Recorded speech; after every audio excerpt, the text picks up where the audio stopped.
সবার সহযোগিতা কামনা করে অন্তর্বর্তী সরকারের শিল্প উপদেষ্টা আদিলুর রহমান খান বলেছেন, সংস্কারের পরিকল্পনা এগিয়ে নিয়ে আমরা বিদায় নেব। আজ সকালে রাজধানীর উত্তরায় আয়োজিত এক অনুষ্ঠানে এই কথা বলেন তিনি। -2 ফর্মুলার আশা পূরণ হবে না, বিএনপি অনেক শক্তিশালী, মন্তব্য দলের স্থায়ী কমিটির সদস্য আমির খসরু মাহমুদ চৌধুরীর। গণতন্ত্র ফেরাতে দেশে নির্বাচনের বিকল্প নেই। আজ জিয়াউর রহমানের মাজারে শ্রদ্ধা জানাতে গিয়ে এমন মন্তব্য করেন তিনি।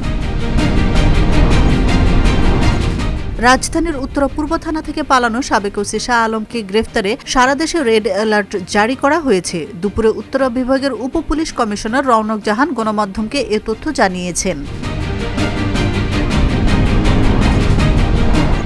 জামায়াতে ইসলামের সঙ্গে বিএনপির দূরত্ব তৈরি হয়নি জানিয়েছেন দলটির স্থায়ী কমিটির সদস্য নজরুল ইসলাম খান। আজ রাজধানীর গুলশানে বিএনপির চেয়ারপারসনের কার্যালয়ে জাতীয়তাবাদী সমমনা জোটের সঙ্গে বৈঠকের পর এসব কথা বলেন তিনি।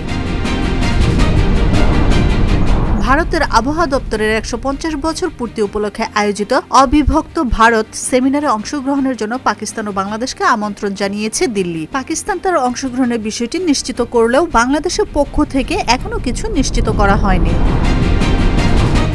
সাতপন্থীদের সব কার্যক্রম নিষিদ্ধের দাবিতে বিক্ষোভ মিছিল করেছে ওলামা মাশায়েখ বাংলাদেশ ও তৌহিদি জনতা। আজ জুমার নামাজ শেষে বাইতুল মোকাররম জাতীয় মসজিদের উত্তর গেট থেকে বিক্ষোভ মিছিলটি বের করা হয়।